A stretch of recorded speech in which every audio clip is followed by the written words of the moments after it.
fictional art for entertainment. Let us join Storydoy stream as they review the current post of Ambassador Alex. Welcome, everyone. We have a truly phenomenal mission for today's deep dive, and I am genuinely thrilled you are spending this time with us. We're taking a pretty significant journey today.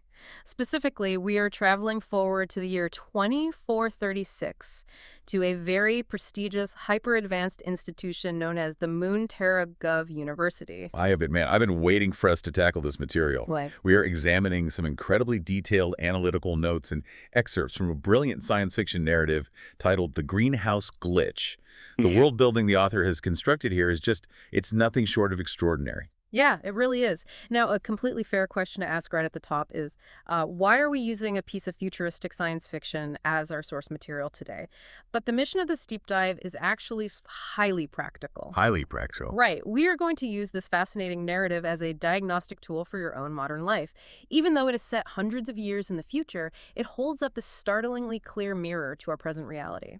We're basically going to use the events of this story to explore how society currently views neurodivergence, how we frame learning struggles, and that intense, often exhausting pressure you might feel to fit yourself into rigid, standardized systems. Absolutely. The futuristic setting just allows us to view these very modern human struggles without our usual biases getting in the way. And by the end of this deep dive, we are going to look at how a supposed mistake in your life might actually be a hidden rescue mission.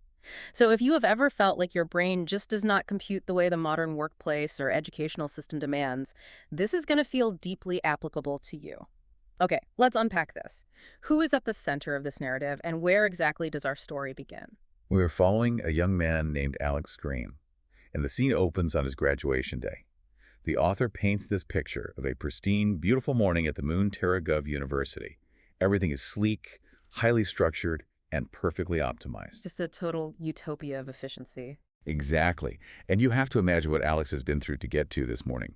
He has endured 17 years of relentless, highly structured, rigidly graded academic conditioning, and today is the day he finally receives his placement for his very first paid position in this futuristic society. So the stakes are astronomically high for him. But from the notes we have, it seems like there is an additional layer of pressure on him that goes beyond just wanting a good job. What is his background? Well, the text reveals that Alex is graduating in the top 10% of his class. Which is huge. It's a monumental achievement in a hyper-competitive environment. But the crucial detail is that he is the very first male on his mom's side of the family to graduate from anything in over 200 years. Wow. Just sitting with that for a second, the sheer weight of that generational milestone resting on one person's shoulders is heavy. Why does that specific detail matter so much to his psychological state? Because it introduces a massive psychological burden right out of the gate. Think about it. You carry the weight of your family's history, the culmination of nearly 2 decades of being molded by a specific academic framework, and the raw anticipation of stepping into the adult workforce. For Alex, this creates a profound zero-margin mentality. Zero-margin mentality. Yeah. When you carry that kind of generational first on your back, the margin for error in your own mind shrinks to absolute zero. You cannot fail because you feel like you're failing for centuries of ancestors. Which makes the contrast in the next scene so powerful. We see Alex in the university dining area, and there's this sharp, almost painful divide between his internal state and what is happening around him. Walk us through what's happening at breakfast. He walks up to his friends, and they are practically vibrating with excitement. They're chattering away about their dream placements, talking about moving to bustling futuristic cities or securing spots in quiet, prestigious research towns. They are celebrating a system they seem to have intuitively sailed through. But Alex isn't feeling that same intuitive joy, is he? Not at all. Alex feels a sharp twinge of envy and deep exhaustion. While his friends were sailing, Alex spent the last 17 years quietly struggling just to keep his head above water because Alex has dyslexia and ADHD. Right. And in this highly advanced, text-based, digitally coded academic system, every single standard assignment has been a massive hurdle. Let's pause there for a second. For anyone listening who isn't familiar with the neuroscience behind that, what do we actually mean when we talk about the toll this takes? Because the notes mention something called a metabolic cost. What does that look like in plain English? To put it simply, think of your brain's energy like a battery. For Alex's friends, Reading a digital textbook or parsing a string of code is like walking on a paved road. It takes energy, but it's efficient. Because of his dyslexia and ADHD, Alex's brain isn't wired for that specific paved road. It's a completely different terrain. Exactly. For him, doing the exact same reading assignment is like bushwhacking through a dense jungle with a machete. He still gets to the destination he is, in the top 10%, after all but the metabolic cost. The actual physical calories and cognitive fuel his brain burns just to translate the information is exponentially higher. So what he has been doing is essentially translating his natural way of thinking into a foreign language every single day, just to participate in the basic curriculum. What's fascinating here is how perfectly this captures the profound mechanics of imposter syndrome. He is sitting at a table with people whose brains naturally interface with the standard framework. Because he had to expend twice the cognitive energy just to decode the interface, he internally invalidates his own top 10% ranking. He feels like he tricked the system. He feels like he had to hack his way to that grade, whereas his friends just naturally deserved it. He has spent his life in a system that tests his deficits rather than his strengths. And I want to connect this directly to you listening right now. Think about the sheer exhaustion of navigating a workplace or an educational system that forces you to constantly translate your natural way of thinking into a standardized format. It's totally draining. Maybe for you, it is the absolute nightmare of struggling through endless, perfectly formatted corporate emails, or trying to stay mentally engaged in an 8-hour strategic planning meeting that feels completely devoid of reality. If your brain doesn't naturally do those things, you spend an enormous amount of your energy just masking your struggles to appear professional. And by the time graduation arrives for Alex, he is running on fumes. He's completely exhausted from the social performance of the breakfast and the underlying academic burnout. So we have a guy who is already running a mental marathon just to exist in the society. What happens when you add the chaos of graduation day deployment to that? Because this is where the plot really kicks in. Right in the middle of this forced celebration, his Arrow watch chimes. The AI algorithm speaks directly into his earpod. She tells him that based on his high scores, the system has calculated his perfect assignment. That assignment is the machine meteor in Sector 438. Just the name, the machine meteor sounds incredibly bleak. What kind of environment is this? The author describes it as a cold, sterile, highly technical, text-heavy destiny.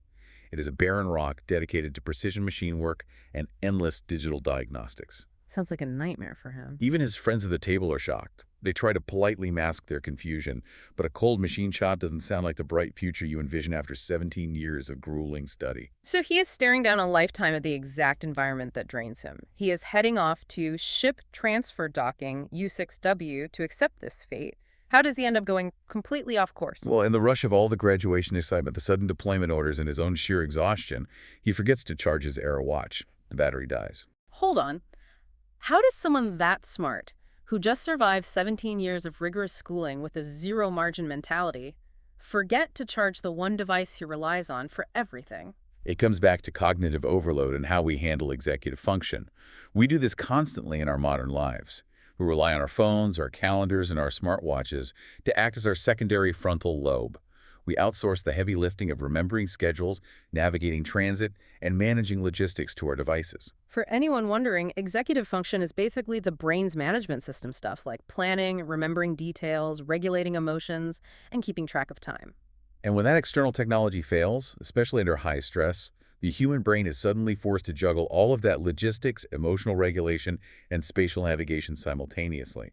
For Alex, who is already depleted, it is a recipe for a total system overload. Panic sets in. Panic immediately sets in. His AI assistant goes dead. He is rushing to the dock, trying to hold all the terminal numbers and logistical details in his working memory. And as his stress goes up, his cortisol spikes, which we know functionally impairs working memory even further. Under that intense pressure, without his AI to guide him, the very trait the academic system penalized him for, his dyslexia, takes the wheel.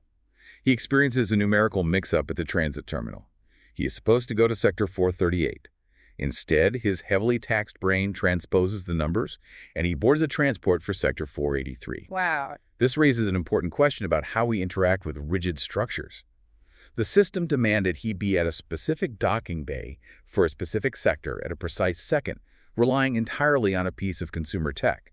The tech fails, the human element takes over, and he makes what appears to be a massive, life-altering mistake. He straps into the transport, probably dreading this cold, metallic machine shop. What happens when the doors finally open at Sector 483? He realizes immediately that something is very, very off. It's not a barren metallic rock. Instead of a sterile, frictionless environment, the air is thick with the rich, humid scent of blooming plants and bioorganic oil. A total shock to the system. The landscape is intensely, overwhelmingly green. He has accidentally stumbled into a massive, sprawling, futuristic greenhouse. The sensory contrast there must be completely jarring for him. He's expecting cold steel, and he gets a jungle. Who is in charge of this place? Does he just wander around? He is quickly approached by the manager of the facility. It is Unit 74, also referred to as Unit 74 PM or 74 HF, which stands for Hydraulic Flora. It is a Series 4 synthetic and ultra-advanced AI robotic manager. But the text gives us this incredible, gritty sensory detail. The synthetic's voice box crackles like an old analog radio. How does Alex react to this machine? He has to realize he is in the completely wrong place. He is terrified. He is fumbling with his bags, his hands are moving faster than his brain can organize his thoughts, and he is stammering, trying to explain to this towering machine that his watch died and there has been a massive numerical oversight on his part. He is bracing for punishment. What does the synthetic do? The synthetic just watches him. It has this whirring optical sensor that adjusts as it processes the situation. And then it delivers this phenomenal, completely unflappable deadpan line. It simply states, logic dictates a 0.04% margin of error in transport. You're late. Here's where it gets really interesting. Alex learns that because of the interstellar ship schedules, he is totally stuck at this greenhouse for 3 months. But look at what that AI just revealed.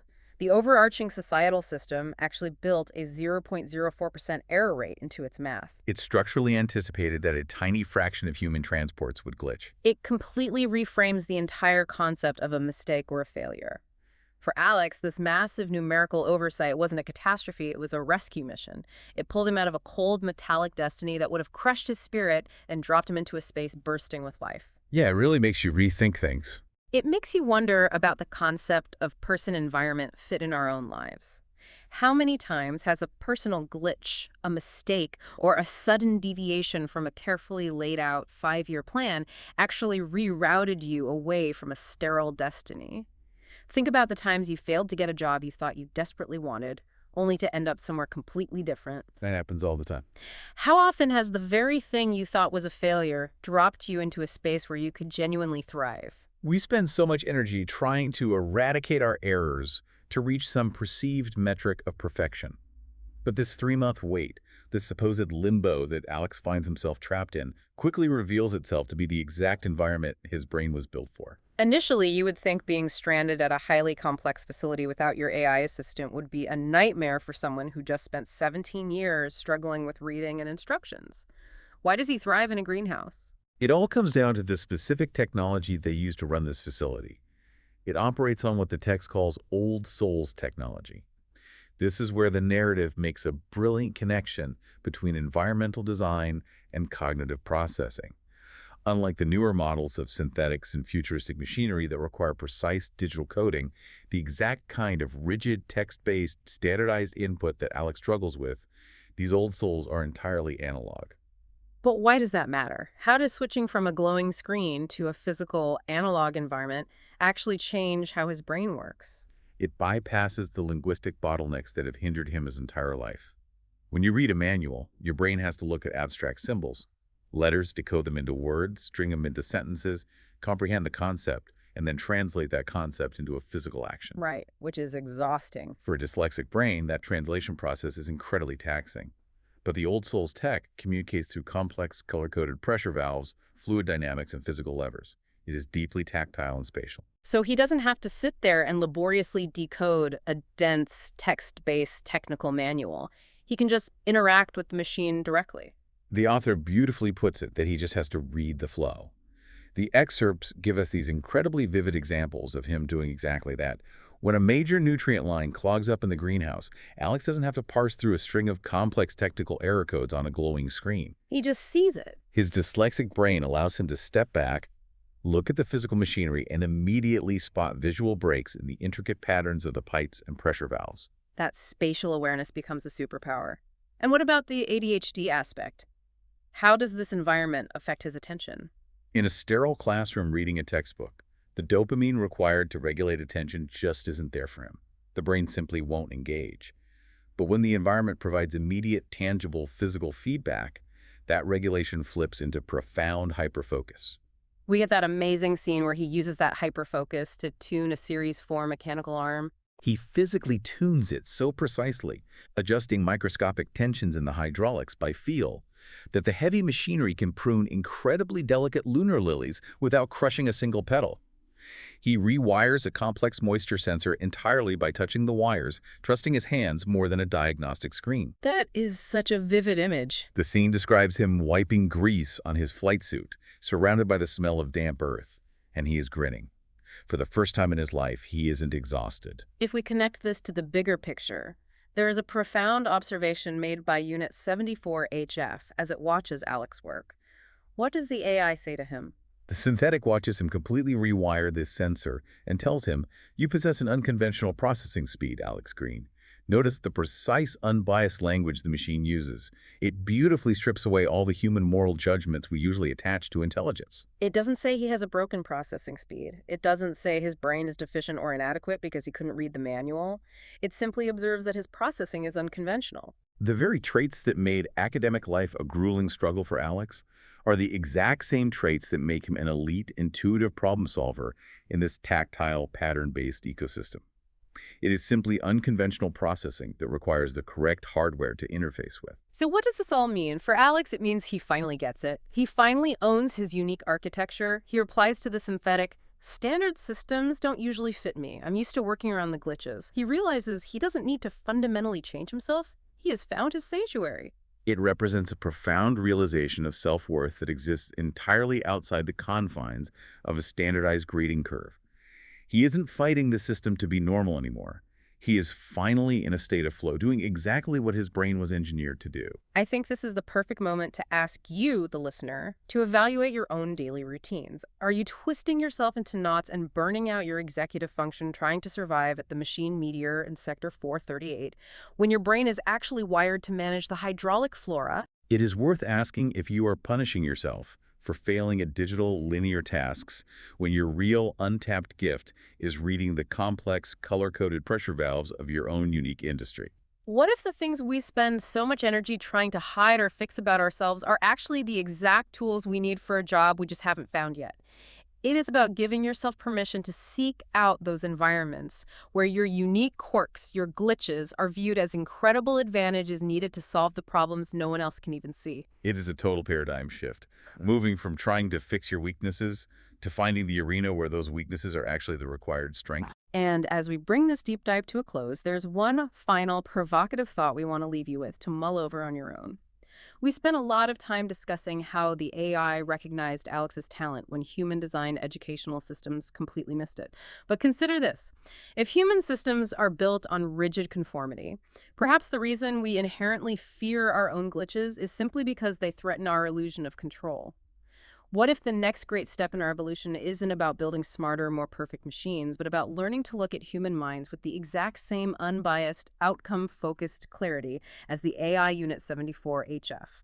What if true innovation requires us to stop trying to fix human nature and start engineering the world to finally accommodate it? If you remove all the anomalies from a system just to keep things predictable, you might just stop evolving altogether. Definitely something to think about the next time you feel like you don't quite fit the mold.